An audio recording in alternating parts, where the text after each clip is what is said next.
The rain hammered against the windows of Seattle General Hospital like angry fists demanding entry. Inside the sterile white corridors, the smell of disinfectant mixed with fear and hope in equal measure. Elena Rodriguez clutched her newborn son against her chest, her dark eyes filled with tears that had nothing to do with the joy of childbirth. At 27 years old, she had endured 9 months of shame, whispers, and denial. Now, holding baby Marcus in her arms, she waited for the moment that would change everything. "That baby isn't mine." The voice cut through the hospital hallway like a blade. Cold, final, brutal. Alexander Sterling, billionaire tech mogul and owner of Sterling Industries, stood in the doorway wearing a $1,000 suit that couldn't hide the ugliness of his words. His face was stone, his blue eyes empty of any warmth. "You really think I'd fall for this pathetic trick?" he snarled, his voice rising with each word. "A maid trying to trap me? This is the oldest scheme in the book." Elena sat motionless on the hospital bed, her arms wrapped protectively around baby Marcus. Her hands trembled, but she held her son with fierce love. Her eyes were red and swollen, not from giving birth, but from months of carrying this burden alone. She didn't answer Alexander's cruel words. Her lips pressed together so tightly they turned white. She curved her body forward, shielding Marcus like a mother bird protecting her chick from a storm. The baby was all that mattered now. "I came here to see this circus with my own eyes," Alexander continued, pacing like a caged animal. His expensive shoes clicked on the linoleum floor. "So you can never pull this nonsense again." His voice dripped with disgust. "Do you know how many women have tried this exact same trick, claiming their babies belong to me? It's pathetic." "Alexander!" Elena's voice was barely a whisper, hoarse from exhaustion and grief. "Please, just look at him. Really look at him." She shifted her hold on Marcus, turning him slightly so his father could see his face. A beam of morning sunlight from the hospital window fell across the baby's features. That's when it happened. Alexander saw them. The eyes. Those unmistakable steel blue eyes that had been passed down through 3 generations of Sterling men. Eyes so rare they were like a family signature. Eyes exactly like his own. Alexander's breath caught in his throat. His gaze moved from the baby's piercing blue eyes to his pale skin, too light to ignore. His heart skipped a beat, just once. A moment of hesitation in a man who built his empire on absolute certainty and control. But then he blinked hard, shook his head, and looked away. "No," he muttered, more to himself than to Elena. "It's just coincidence. Genetics are messy. Blue eyes aren't that rare. This doesn't prove anything." The silence in that moment was deafening. Time seemed frozen. Elena watched Alexander's face, saw the flicker of recognition, the tiny crack forming in his wall of denial. She saw doubt creep across his features before he buried it under layers of arrogance. A soft sound escaped her throat, half sob, half breath. She bent down and kissed Marcus's forehead, then held him tighter, as if holding him closer could make the pain hurt less. "You planned this whole thing," Alexander accused, his voice turning vicious. "You probably got pregnant by someone else and decided to pin it on me. Smart plan, right? Target the rich guy and claim your golden ticket." His words sliced through the room like broken glass, each one designed to cut deep. Elena flinched but didn't look up. She kept her eyes on Marcus, whose tiny fingers curled around hers with perfect trust. People were watching now. Hospital staff pretended to be busy with their charts. Other patients' families whispered among themselves. Visitors waiting for news about their loved ones turned their heads to stare. But nobody stepped in. Nobody questioned the powerful white man in an expensive coat who was shouting at a black woman in a hospital gown. The power imbalance was clear to everyone in the room. "You think just because you worked in my house, you have the right to destroy my reputation?" Alexander leaned closer, his breath hot with anger. "You're nothing. I gave you a job out of kindness. And this is how you repay me? You're not just a liar. You're delusional if you think anyone will believe this story." Whispers spread to the crowd like fire through dry grass. "She's just trying to trap him," someone muttered. "Poor guy, deal with the scam." Another voice added, She should be ashamed of herself, dragging an innocent man into this mess. Elena heard every cruel word. Each comment felt like a punch to her already broken heart. But she said nothing. She didn't fight back. There was no point. The battle had already been lost months ago when she first told Alexander about the pregnancy. Elena closed her eyes and let the silent tears fall. These weren't the loud, dramatic sobs you see in movies. These were different. Quiet tears of exhaustion, defeat, and heartbreak. Heavy drops that carried the weight of months of rejection and humiliation.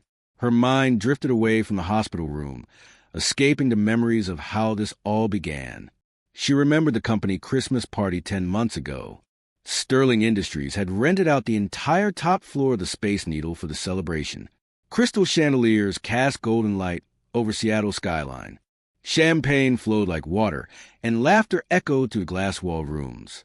Elena had worked that night, serving drinks to executives and politicians in her crisp black uniform. She was supposed to be invisible, just another piece of expensive backdrop.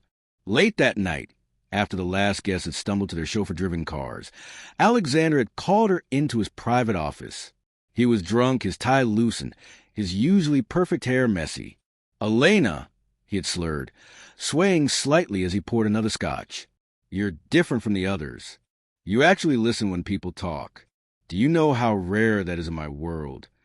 Elena had stood frozen in the doorway, uncertain and afraid. She clutched her serving tray like a shield. "Sir, do you need me to clean something?" she had asked quietly. But Alexander waved the question away with his glass. "Sit down," he commanded. "Just sit with me for a minute. It's so damn lonely at the top. Everyone wants something from me. Money, connections, favors. But you never ask for anything." She remembered how he had touched her cheek that night, his fingers surprisingly gentle. "I wouldn't hurt you, Elena," he had whispered, his voice soft with alcohol and loneliness. "You're safe here. You can trust me." Those words had been lies. She realized now. Beautiful lies wrapped in expensive cologne and false tenderness. That same night, he had made love to her on the leather couch in his office. It wasn't violent or forced. It was slow and desperate, like two people trying to fill an emptiness inside themselves. Elena had never been with anyone like Alexander before. She came from a world where love was hard work and simple pleasures, not champagne and silk sheets. For those few hours, she had felt special, chosen, important. But the next morning, everything changed. Alexander treated her like she was invisible again. He gave her orders in the same cold voice he used with everyone else. When she tried to catch his eye, he looked right through her. When she gathered the courage to mention that night, he acted like it had never happened. "I don't know what you're talking about," he had said, his face blank as paper. Weeks later, when she missed her period, Elena felt the world shift under her feet. The pregnancy test showed 2 pink lines that might as well have been prison bars. She carried the secret for days, her stomach twisted with fear and hope. When she finally found the courage to tell Alexander, she waited until late evening when the mansion was quiet and empty. "I need to tell you something important," she had said, standing in his study doorway with the test results in her trembling hands. Alexander barely looked up from his laptop. "I'm pregnant," she whispered, the words falling into the silence like stones into deep water. He paused for exactly 3 seconds, then returned to typing. "That's unfortunate," he said without looking at her. "But it has nothing to do with me." Elena felt like she had been slapped. "Alexander, please. You know it's yours. I haven't been with anyone else." His laugh was cold and sharp. "Come on, Elena. You expect me to believe that? Women like you always have multiple options. You saw an opportunity and took it." The cruelty in his voice took her breath away. How could the same man who had whispered sweet words to her now speak with such venom? "I trusted you," she had said, tears starting to fall.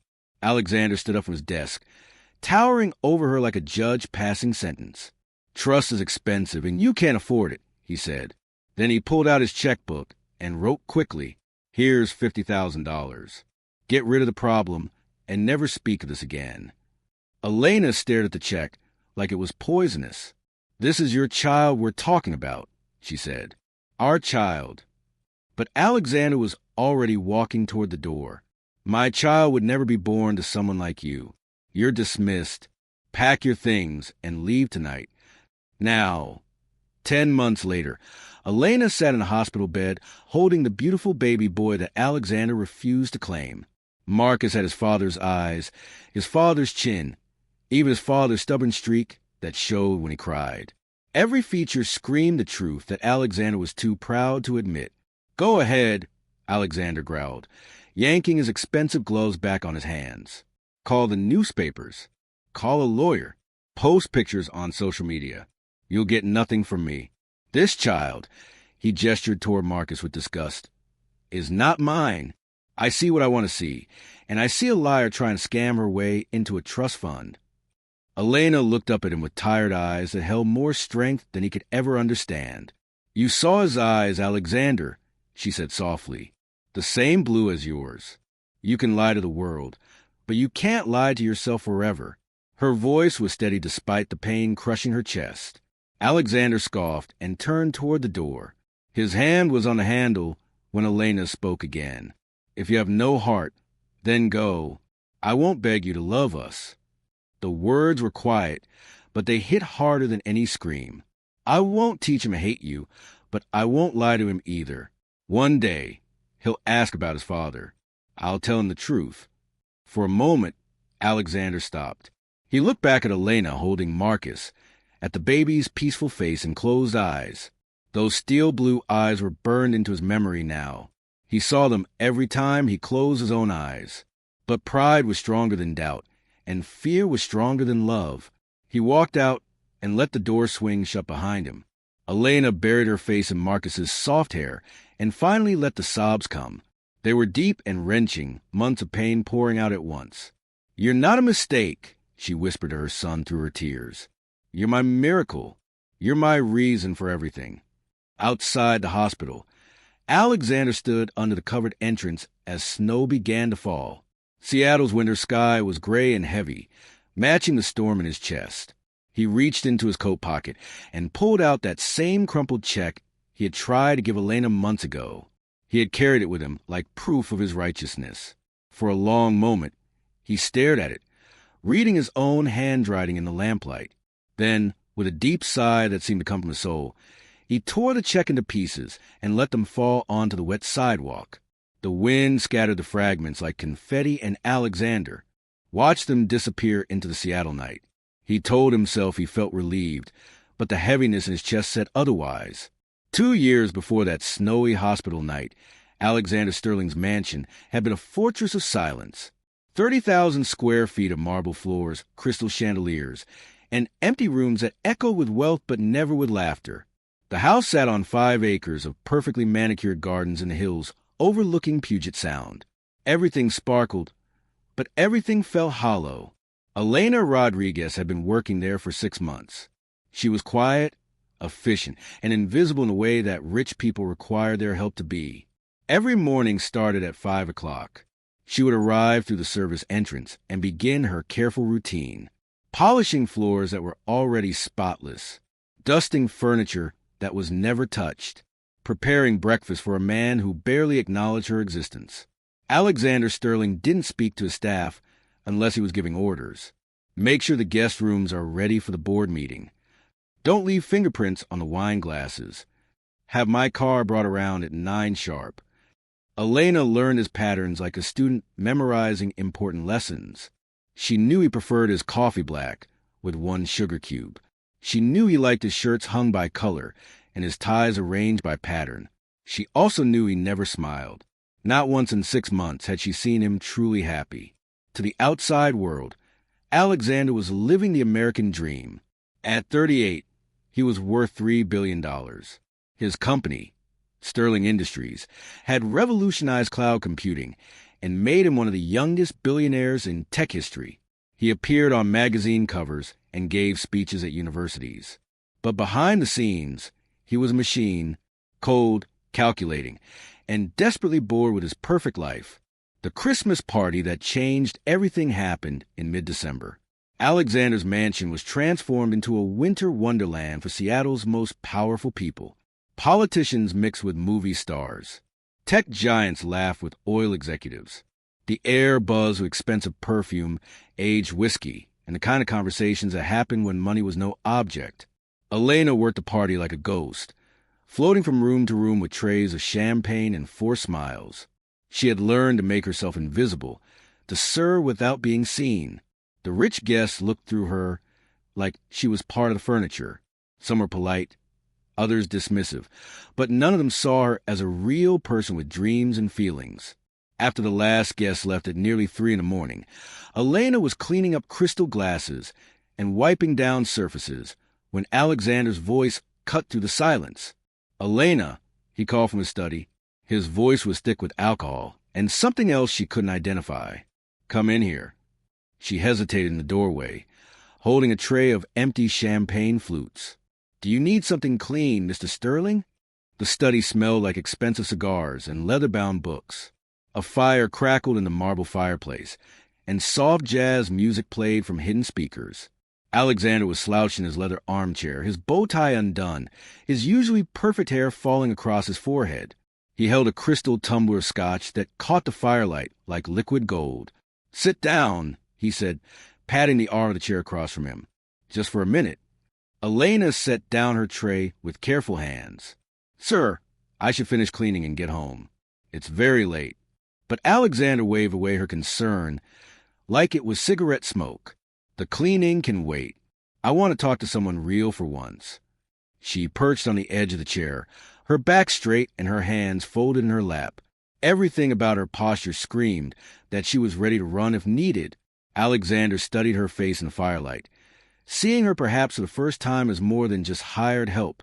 "Do you know what it's like to have everything and still feel empty?" he asked, swirling his drink slowly. "To be surrounded by people who only see dollar signs when they look at you?" Elena didn't answer, but she didn't look away either. Her dark eyes held steady, patient and kind. Alexander laughed, but it was a bitter sound with no joy in it. "Of course you don't know. You still believe in people. You still think there's goodness in the world. That's beautiful and naive, and I envy you for it." "I think I should go," Elena said softly, starting to stand. But Alexander reached out and gently caught her wrist. Not forcefully, not threateningly, just enough to make her pause. "Don't go yet," he said, his voice dropping to almost a whisper. "You're different, Elena. You don't pretend to care about my money. You don't laugh at my jokes just because I pay your salary. You're real in a world full of fake people." Elena felt her heart speed up. This was dangerous territory, and she knew it. "Mr. Sterling, I think you've had too much to drink. You might regret this conversation tomorrow." "I don't forget things that matter," he said, looking directly into her eyes. "And right now, you matter more than anything else in this empty house." What happened next was slow and inevitable, like a dance they had been learning without knowing it. Alexander set down his drink and stood up. Elena should have run.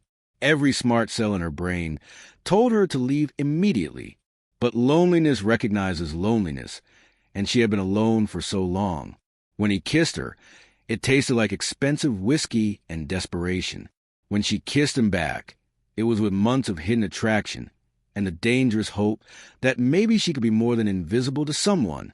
They made love on the thick carpet in front of the fire, the whole world forgotten except for the warmth between them and the snow falling silently outside the windows. Later, Elena lay awake staring at the ceiling while Alexander slept beside her. His arm was thrown across her waist, and for a few perfect hours, she let herself imagine what it would be, like if this meant something, if tomorrow he would see her differently, if the fairy tale could be real. But fairy tales don't come true for girls like Elena Rodriguez. The next morning, Alexander was gone before she woke up. When she saw him at breakfast, he was back in his perfect suit with his perfect hair and his cold, empty expression. He gave her orders like nothing had changed. "The guest bathroom needs fresh towels. Make sure lunch is ready by noon. Don't forget to water the plants in the conservatory." Elena tried to catch his eye, tried to find some sign of the tender man who had held her the night before. But it was like looking for warmth in a photograph. When she worked up the courage to mention what had happened, he looked at her with genuine confusion. "I'm not sure what you're referring to, Elena," he said in the same tone he used to discuss the weather. Perhaps you had too much champagne last night. I hope it won't affect your work. The rejection was so complete and cruel that Elena felt something die inside her chest. She finished her shift in silence, went home to her tiny apartment, and cried until she had no tears left. For weeks afterward, she tried to pretend it had never happened. She did her job, collected her paycheck, and built walls around the memory of that one night. Then came the morning she woke up sick to her stomach. Then came the missed period. Then came the pregnancy test with its 2 pink lines that changed everything forever. She was carrying Alexander Sterling's child, and he would rather destroy her than admit the truth. Back in the present, Elena sat alone in her hospital room as Seattle's winter night pressed against the windows.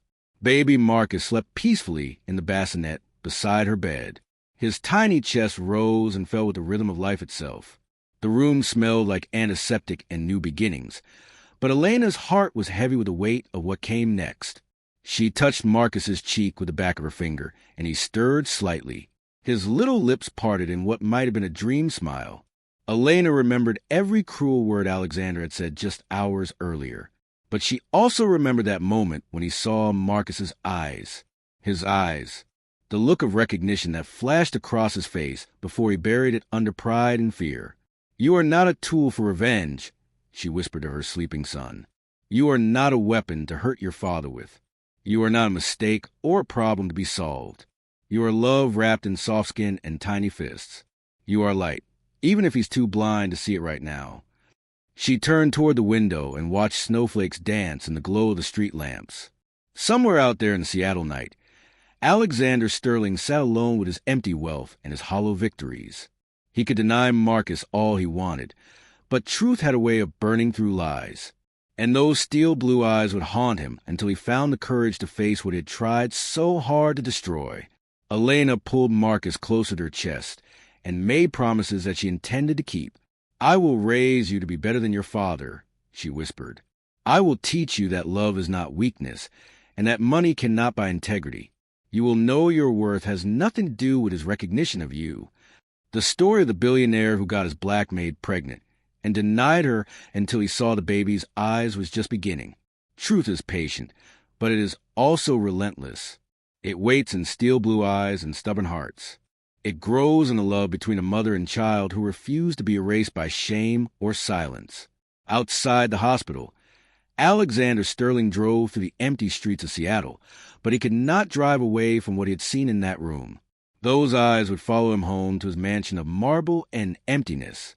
They would reflect back at him from every mirror, every window, every surface that could show him what he really was. A man who had chosen power over love, pride over truth, and fear over the one thing that might have saved his soul. The storm outside was ending, but inside both their hearts, the real storm was just beginning. Some stories end with denial and walking away, but some stories are too strong to stay buried. This was one of those stories, and neither wealth nor willpower would be enough to keep the truth from demanding its due. The billionaire who denied his black maid and their child had just lit a fuse that would burn all the way back to his heart, and when it did, the explosion would change everything forever. In the end, love doesn't ask for permission. Truth doesn't negotiate with pride. And children don't disappear just because their fathers are too cowardly to claim them. Marcus Sterling Rodriguez would grow up knowing his worth. And one day, those steel blue eyes would look into his father's face and ask a question that would shatter every wall Alexander had built. Why wasn't I worth loving from the beginning? That day was coming, as inevitable as sunrise, as persistent as those eyes that would never let Alexander Sterling forget what he had chosen to deny.